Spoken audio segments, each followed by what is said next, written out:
Kia ora e te iwi, nau mai tauti mai, ko te Huanui o Whai Rawa, koina te kaupapa. This is what we're talking about. It's Māoritanga, but we're talking about our financial ideas, our kaupapa, and how it relates to our Māoritanga, kaitahutaka hoki. Tēnā kōrero, aku marihiri i tēnei rā. So I've got an amazing range, pai kōrero on this occasion. Tēnā kōrero, tēnā whakamohio mai, ko wai koe nohea, koe hea ato mai. Kia ora, ko Rohm Dixon tōku ingoa. Huria hau o ngaitahu me ngaiterangi, ko moiraki me te taumatu oku marae, ki te waipounamu. Ahakoa tōku whakapapa o te waipounamu, i tipu aki ahau, i tika Māui, ko rotorua rānei. Engari, kei o tautahi ahau e noho ana i nānei. I'm a current student at the University of Canterbury, in my third year, getting closer and closer to graduating with a Bachelor of Commerce, majoring in finance and economics, and also minoring in te reo Māori. So it's been a real fun journey for me, but yeah, originally from up north, Rotorua, and moved down to Christchurch to start my uni. So yeah, tēnā kōrero. Kia ora, those are the words we use at Wharewananga, major and minor, ngeni mātua rā, he Māori koe, e aro ana ki te taha pūtea. And Donna, that's your bread and butter, ia te rā, ne? It is now. Yeah. Te hea tō mahi? Ai. He mahi a hau, he pūtea. Ko Donna Robertson tōku inga. No wakato, mo Ngāti Mahana, ko no Ngā puhi wakato tainui, he ngaitahu ahau, he hoki. I feel like I'm from everywhere, so I have to think about where I am when I introduce myself. Based in Hamilton, I work for the Retirement Commission, Te Ara Ahunga Ora Retirement Commission, and we are the champions behind the Sorted brand.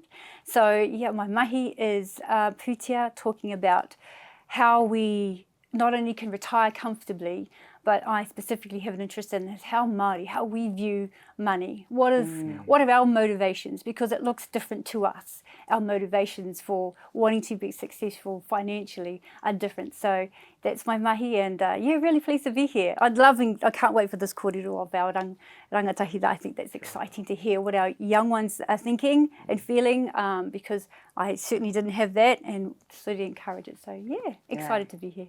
Koina te kaupapa matua o tēnei kōrero, we're always talking about in terms of Māori values and our whakaaro around what wealth looks like, what financial mindset looks like. So when you think about that, and you know you've chosen this path of study, what is the difference? How pūia, what is the exact difference in terms of our Māori way of thinking about pūtea ai, but also wealth and rawa? I don't know, I think it's so important for us and for our iwi to, I guess, use the tools and resources that were provided. It's such, I guess, living in the world today, like pūtea means so much, and especially for us as ngaitahu, you know, we're very grateful to have had, to have come to settlement 25 years ago, and since then have really been able to build our portfolio and growth.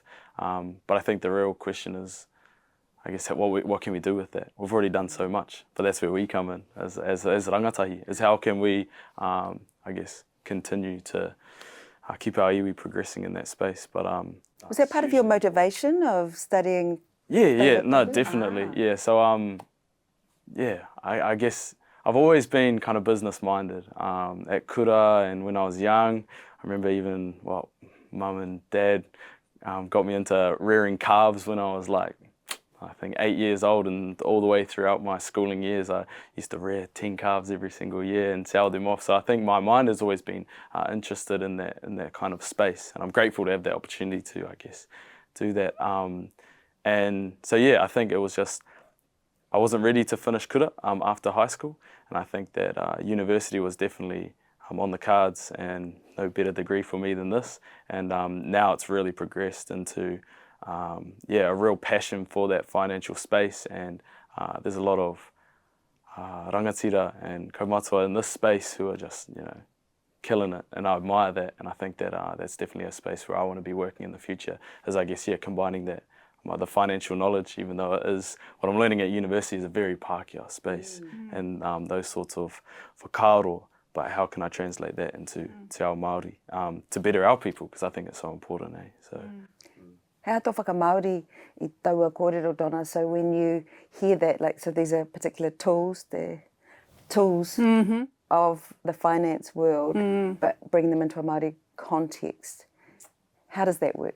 I think, like, for the longest time, I think we've heard in this realm of using the kupu, financial capability, financial literacy. I think as Māori, we've grappled with that concept. The one that I really like, that I use a lot, is financial well-being, because I think that's when, like, you know, our whole ora is about how do we feel about things. And like the thing that's changed for me when I think about my financial well-being, it used to be the younger Donna was like having things, like I wanted my identity was wrapped up in the house, the car, the everything. Now it's the legacy. I spend a lot of time investing in my legacy. And yes, there is some things that are asset-based, but I think I had to really think about my own reflection of what does Te Ao Māori look for me and what do I want to pass on. Actually, it's mātauranga, because I didn't get that. I didn't have that sitting around the table. We didn't talk about money. Money was not a conversation that we shared freely. And so, you know, we often get set up to make mistakes because there's no mātauranga. So definitely for me, from a Māori perspective, it's what are we wanting? Where do you see our mokopuna, you know, and how are they, not only their financial behaviours, but what does it look like for them? So I'm hoping that as we introduce more of these kaupapa Māori-based financial capability, that we understand what it means for us in our place, but also project it forward. What do we want 10, 20, 30 years to look like for our mokopuna? Mokauri, as we say. But I like the term legacy you used. Another term that gets used is intergenerational wealth. And the first time I heard that from a Māori person, my mind blew. I'd never even considered that. How the tikanga o taua kōrero ki a koe? Like, I know you're just in your 20s, but when you have a vision and you hear something like that, legacy, intergenerational wealth, what does it really look like? Well, I think intergenerational wealth is such a Māori concept, you know, it's like taking it away from, I guess, the idea of pūtea and financial wealth now. It's always been a Māori concept for intergenerational wealth and, you know, for the betterment of our whānau in the many generations to come. But yeah, I just think that's where we play a huge part, especially speaking on behalf of rangatahi, is that, you know, our tupuna and our before us have worked so hard to get us where we are today, and we have such great opportunities now. So yeah, I guess personally, obviously intergenerational wealth is something that I think we all strive for, but yeah, how do we get there? And I think we're doing a great job as Ngaitahu as an iwi, but maybe like, yeah, we need more help in the whānau. Aye. But you were talking about how this feels like a very Māori concept to you, but sometimes we don't always feel comfortable or welcome in these spaces. What do you see in terms of when we are trying to engage with financial services, financial capability, retirement? You're just shaking your head. Look, we've come a long way. I do believe that we've come a long way as Māori. I think as a collective, because we have that collective responsibility, and when we do things like we do here, we're thinking of not only ourselves, but our wider, you know, the wider motu, the iwi across. So we're not just thinking about us, we actually have that real collective responsibility. I think that we still see those systemic barriers. We still see them. Look, one of the programs that I was involved in last year with my mahi was with NZBA, New Zealand Bankers Association, Tāwhia, who are the New Zealand Māori Bankers Association. They did a collaboration with us to design and help them, because the one thing that whānau Māori don't trust a lot is bankers. So it's how do we get people to have those conversations? And so we want to be able to create opportunities. So that's exactly what we did. We had wānanga that we do here, and we held one here last year, right here in this building, and we brought the bankers to them. That kōrero was rich with with conversations they would never have felt safe having anywhere else. So it is about creating an environment of space to talk about really unknown topics. You know, investing, KiwiSaver, wills and trusts, things that maybe in their whānau they don't have an opportunity to. So yes, there are barriers, but I think the more programs like Whai Rawa put it out there and bring our whānau in to talk about these things, setting a safe space, making sure that, you know, we all have stories to share. Because that's the thing about Māori, right? I mean, I can share stories about my tūpuna and my own lessons about money.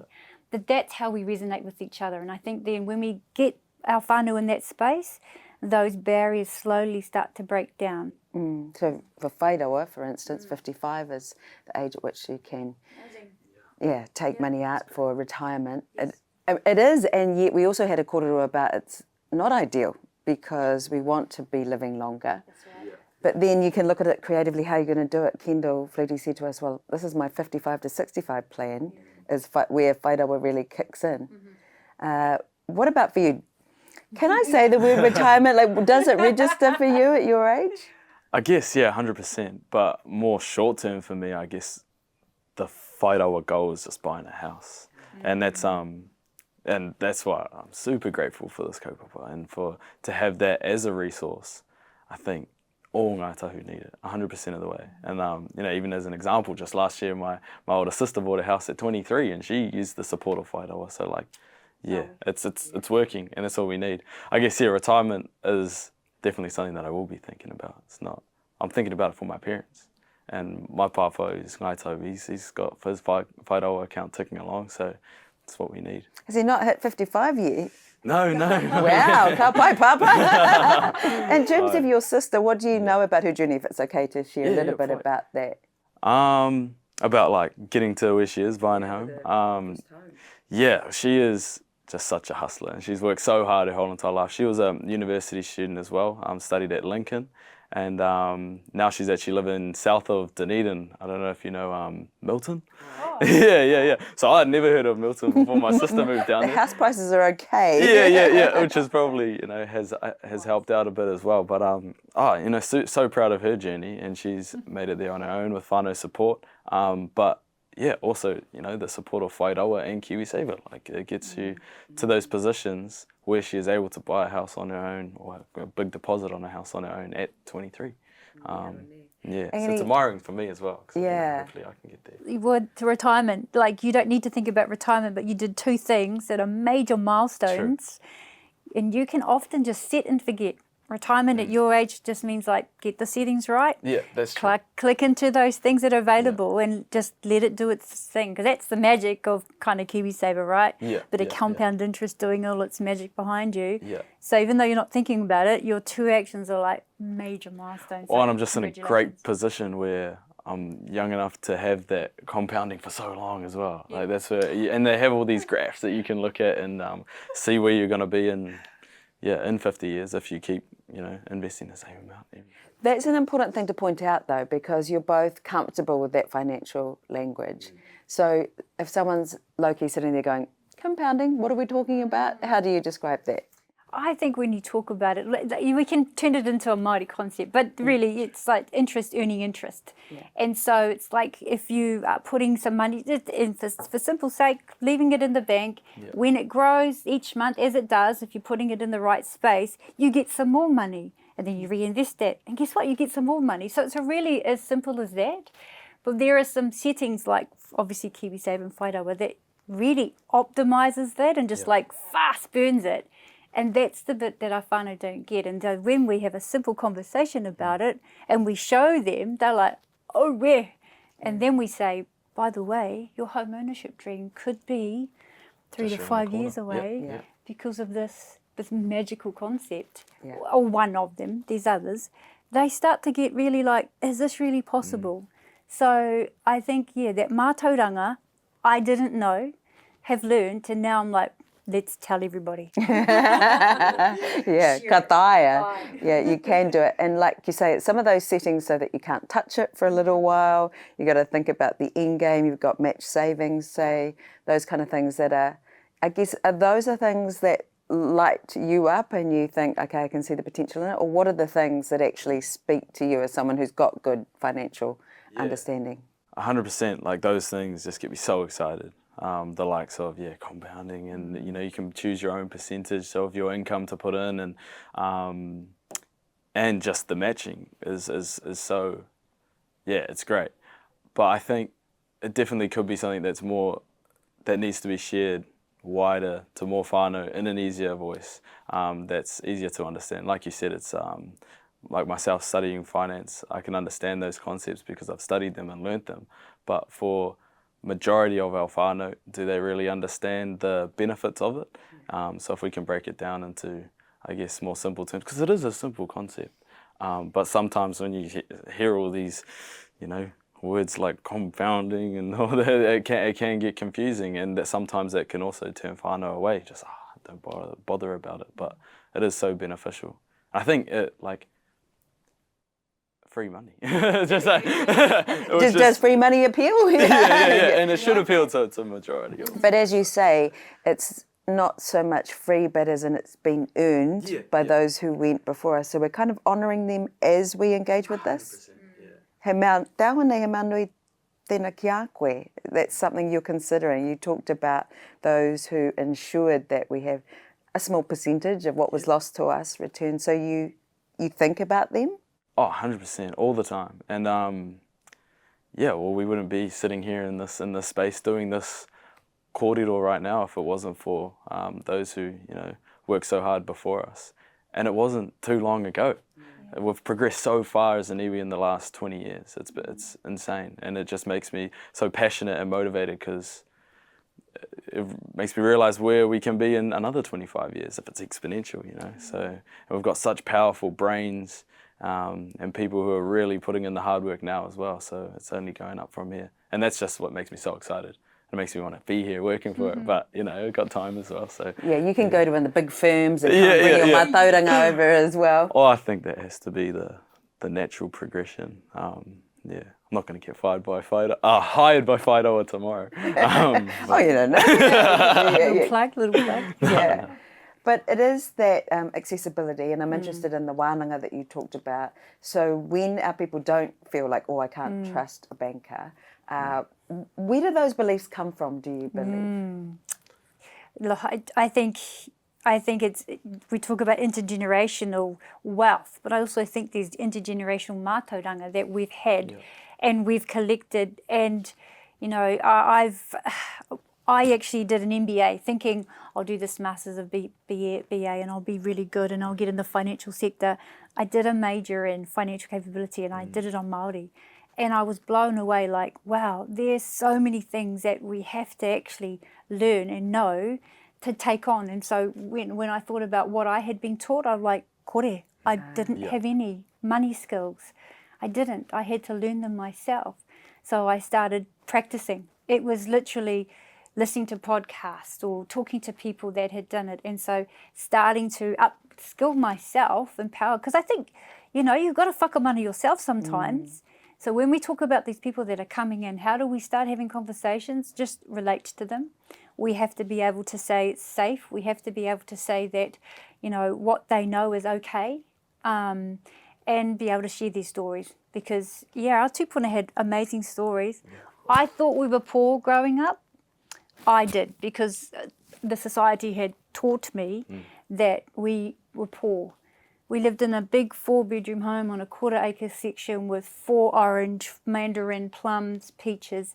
Now I look back and just think about how wealthy we actually were in terms of mortgage free. But I didn't see that then. And I must admit I did make some mistakes along the way, striving a money dream that really wasn't going to serve me. So I think, for me, that's when we are teaching these programs, when we are trying to impart sharing knowledge, we have to connect them to their whenua. We have to connect them to their whakapapa. Those financial behaviours come from somewhere, and they come from our tupuna. Maybe not all the money things. Where did I learn manaakitanga? From my grandfather who went diving and took out his... Now That's people rawa. might say not a financial Yeah. concept, but it's a financial behaviour. Yeah. Koha. We koha so that whānau won't go into debt at those vulnerable times. And it's circular economy, by another word. Absolutely. Those are financial concepts. We don't call them that, but they are. They're embedded in tikanga. So I think when we start to use that kupu, people start to open up going, maybe I am comfortable in this world of finance. Maybe it is for me. Yeah. So, yeah, maybe I had to stop and check myself about what I believed. And when I understood my money habits, my money behaviours, some of them were good, some of them weren't serving me and my tamariki and my now mokopuna, who's 11 months old, and I've got more of a dream than ever to make sure my legacy is tight for him. So I think, That's an interesting one, and because you're a rakatahi as well, speak to us about this. How do we make sure that the kids do have that great opportunity, but they value it, and they're not just greedy or privileged, which we sometimes get called peho whakaaro? I think we just need to ensure that our tamariki, just know how great, they need to be grateful for what they have. And, I think a big part as to why I'm like that, I would say, is going to like a public school where you see all walks of life. I'm brushing shoulders with people who own 4 of the McDonald's in the area, and then I'm also there with my friend who has to leave school early to pick up his 4 siblings. So there's so many different walks of life, and I think that was such an eye-opening experience all through high school, is because you see, I guess, the different success levels and just where people can end up, and it really, I guess, highlighted to me that there's such a big gap between people who know the fundamentals of financial literacy and the people who don't. And it needs to be, because it's something that is free to teach. I questioned for so long, why is it not a part of our NCA curriculum? Like, why are students at high school not learning how to save money, how to open a savings account, how to do... Yeah, they are at private schools, and it may be moving more into that space, which is good to see. But it was a big whakaaro of mine. It's like, why is it not one period a week where we can learn about how to invest and all these concepts, because they are easy to teach, and then I feel like it would all be on a much more level playing field, and would be starting from similar spaces, because I'm grateful for having my whānau and my parents who have taught me about that from a young age, and but I can't take that for granted. And you got to look at the people around you and realize that not everybody has that opportunity. So I guess if we are in a privileged enough position to teach our tamariki and our mokopuna about that, they just need to also know that they need to be grateful for what they get. And grateful to have this amazing iwi. Yeah. Koia. I'll be cautious about how I approach this, but and no diss on a particular whānau, but so if you look at owning 4 McDonald's, as Māori we get asked to consider, well, he kai hauora tera, like the very, obviously going to be lucrative, but it's a particular offering, right? So where do you sit in terms of responsibility of a Māori-owned business? How much do we need to consider that? How can we wrestle with those kind of whakaaro? I think it comes down to what their why is. Why, I think Pākehī Māori are exciting. There's so many Pākehī Māori doing wonderful things, and it must be just my world, my circle, but I don't seem to meet many that have that greedy intention. There's always the reason for the posterity that they want to pass on. So there's always that wider motivation that goes beyond making the bottom line or making themselves look really successful, and they are really open about sharing that. So maybe that's just me and the circle I surround myself with, but I see a lot of Pākehī Māori doing honourable things, and I think that's where I think, those are my hard-earned money. But I see the ones that that are, and I go back to your point about I love hearing you are mindful of how hard it took to get the things that your parents gave to you. And I think that's a key thing for our tamariki. When they see the value of hard work, this is my mantra that I talk to my kids: give every dollar a job. Every dollar that comes into your bank, because you've worked hard for it, give it a job. Whether it goes savings, emergency savings, it goes into a bit of a spending, it goes for your holiday. That makes them accountable for everything. And then they see the value that it takes to earn that dollar. And that's how I'm teaching my kids to sort of like, yeah, it's hard making, it's hard. It's really hard to earn a dollar these days. So why wouldn't you make it work for you? Just appreciate it. Absolutely. Because I think that's it. If we're going to start to change these financial habits and behaviours that maybe, say, my generation, a lot older than you, but my generation has, it's teaching, it's actually having open kōrero around the dinner table about money. Hey, by the way, the power bill was a bit high. Yeah. This is what it cost. And not to, not to, make that a really difficult or ugly situation to talk about, but being a real... So it costs this much. So what it looks like for our whānau is maybe some sacrifices. I think our kids need to know how hard it is to get money to pay for things, because they're like you, they're grateful, and then they'll make better financial decisions with the money that they get. So it has to be a wide-pronged approach. You get it from kura, you get it from, the programs you're invested in, you'll get it from your nanny, your auntie. It's not just one solution. I think it's got to be a number.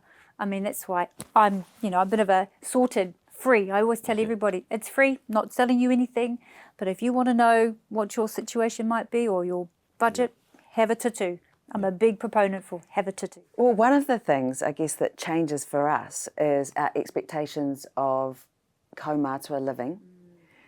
I am quite shocked to find out how much retirement homes cost. Well, I'm not planning to go on one, I don't hope. But that's a different, in terms of whakaaro Māori, it's quite challenging, to consider sending your parents to a retirement home. So how do we navigate those kind of conversations? What do you hear? Probably more your field than mine. Wow. Well, what does retirement look like for Māori?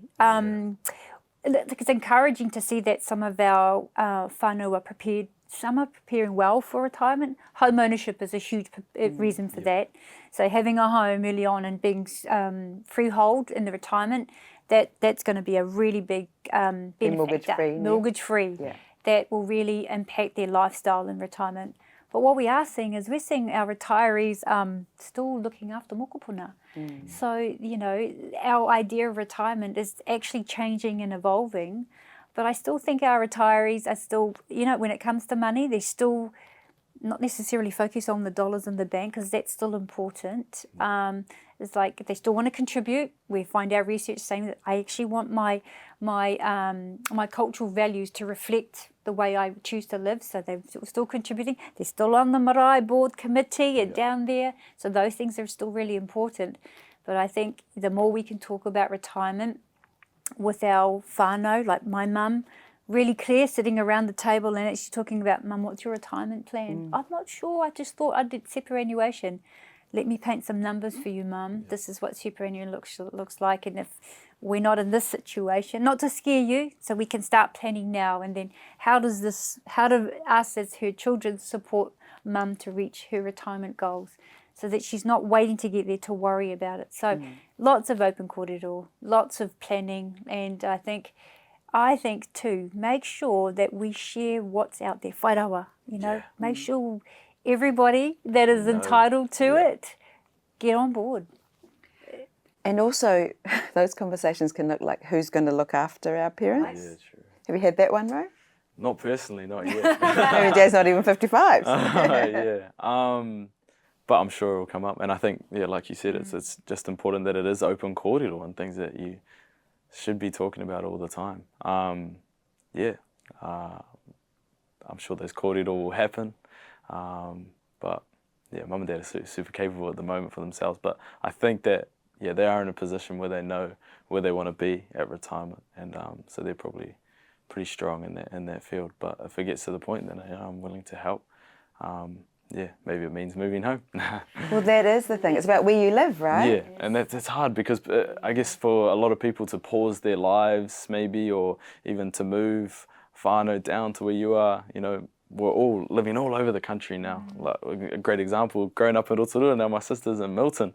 So that's hard for mum and dad too. They're thinking, oh, should we maybe look to buying a place down in the South Island to get closer if our kids are all going to move down there? And that's something that needs to be thought about too. But yeah, I think Koto ukai pō hoki. It's not just anywhere. We regard land in a different way. Exactly. And I think it's admirable what different marae are doing with kaumātua housing and that sort of thing. Like those are great retirement plans as well. And I think that's super beneficial to hapu because it brings people home, it brings people back. And you know, if we have our kaumātua there, it's going to draw in more of the young ones, hopefully. E pautikanga hoki o ngā marae. My kaumātua lived at the marae in Upper Moana, actually, for a while there. Ko te painga atu tērā ki au. I don't want to make any assumptions, but I'd love to be in that situation. And that's quite different, isn't it? Can sorted help people with things like that? Well, I think what sorted will give you is start to give you personal confidence that you can start making good decisions for yourself. So I don't think they've got all the solutions, but what I certainly will say is when you start to get on there and start to map out a bit of a journey for what it could look like. Because I think the scariest step, right? Everyone that I've talked to, the scariest step is like, ooh, my credit score. That's scary. Yeah. And I always say, like, it's better to know because you can actually move on. And I think when we use the tools to kind of empower themselves and they start making really good decisions, we had a stall at Matatini and we had these kōrero and we're like, oh, I used it and I was this and I had that and now I'm a homeowner.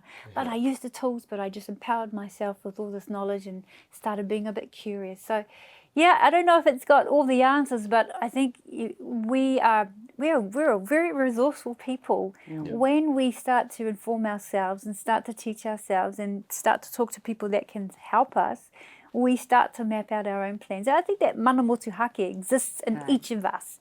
Even when you're at your retirement age and it's not quite what you need it to look like, we're resilient. We are very resilient people. And I think, you know, that's what I always say. How are Māori doing in a fight? We're doing great. We could be doing better, but we're resilient. We've had to be. We are resilient people, born of resilient people. Kaitahu nei, I know sometimes we identify as post-settlement, but we were a lot before that and always will be. What do you think in terms of our kaitahutaka, in terms of who we specifically are and our connections to, I guess, te Waipounamu? What are the opportunities there in our thinking about legacy mō kauri?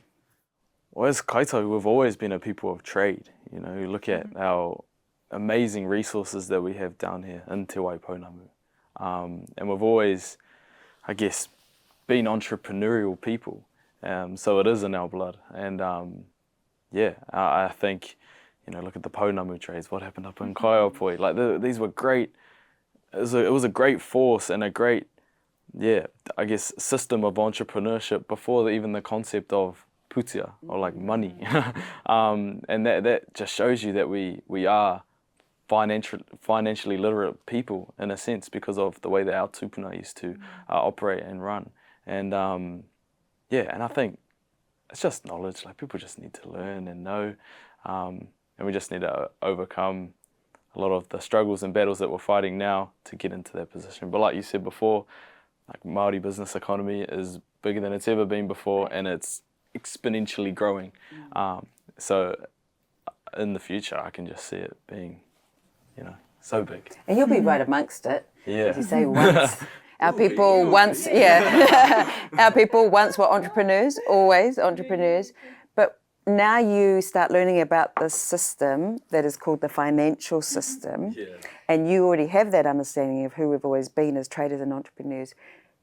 Do you kind of have a parallel thought going on in your head as you're learning about financial markets, as you're learning about EBITDA, all those kind of things? And do you still have a Māori kind of thinking as you are learning about those things? I think so, because, that's where we get the mana from, you know? And, it is sometimes hard to directly translate these Pākehā concepts into Māori concepts, but if you just look at the underlying value of it, it's just growth of your people to try and, you know, for the betterment of the iwi. And this is like, these are concepts that we've always kind of had. And yeah, I definitely see it like that. Obviously, I wish the university would teach more Māori concepts and those sorts of things, because it needs to be more commonly taught. Because you look at Te Rūnanga o Ngaitau as an example, one of the biggest businesses in Aotearoa, and it's been one of the fastest growing businesses in Aotearoa as well. That is something that all people, not just Māori, not just Ngaitahu, should be like aware of. So. With very different business perimeters and different goals. And it's evident that it's successful. Yeah, so this is more, maybe more of a Māori concept. But I think, when you think of all those financial lines and the bottom line and now the triple bottom line, I think there's another line that I think that we do really well here, is that it's whakapapa and whenua. That's rich. I think that's where we put a lot of our efforts into making sure that's enriched, that's fed, that's going to have a life force on its own. So I think in terms of, I've had to grapple with some of those kupu. It's sitting in that financial world. As part of my mahi, working with Te Ara Ahunga Order Retirement Commission, Financial Services Council, the Insurance Council, and you're grappling with these terms and I'm thinking, how does this fit in a Te Ao Māori concept? There always is a way, but it actually does come back to our tupuna, our whakapapa, our whenua, and how does that sit within us? What are we comfortably going to, like for me, am I happy to drive around in a Rolls Royce? I would if I could. But I will still maintain who I am, serving my people, making sure that they come first, that I've got a legacy that's important and more than just what I'm leaving behind in the bank for my future generations. So I think that's also what we do really well. I like that idea of a triple bottom line, because it's about adding layers, not just getting assimilated. He mana nui tō ngā whakaaro Māori i roto i ngā tai ao katoa. Ne? So if we look ahead, we're coming up to 20 years for Whai Rawa. What are your aspirations in the next, 20 years from now? And we have different people sitting in these pai kōrero. What would you like us to be able to say about Ngaitahu and about our iwi whānui? 100% of Ngaitahu are on Whai Rawa and are supported by it. Because I think, what are our numbers at the moment? I just read the report and it said 35,000 registered Whai Rawa members, which is great. It's awesome. But what are the other 40,000 members doing? Maybe they're just unaware of this amazing resource and the tool that's available. But I think that's a great step. Is just keep trying to build those numbers, and we will with kaupapa like this. As soon as people are aware of what they can and what's available to them, I think, so we'll just grow from there. But we're doing well. Ki te tihi o auraki. Yeah. Pēho Exactly. whakaaro, what do you think where do we aim for another 20 years?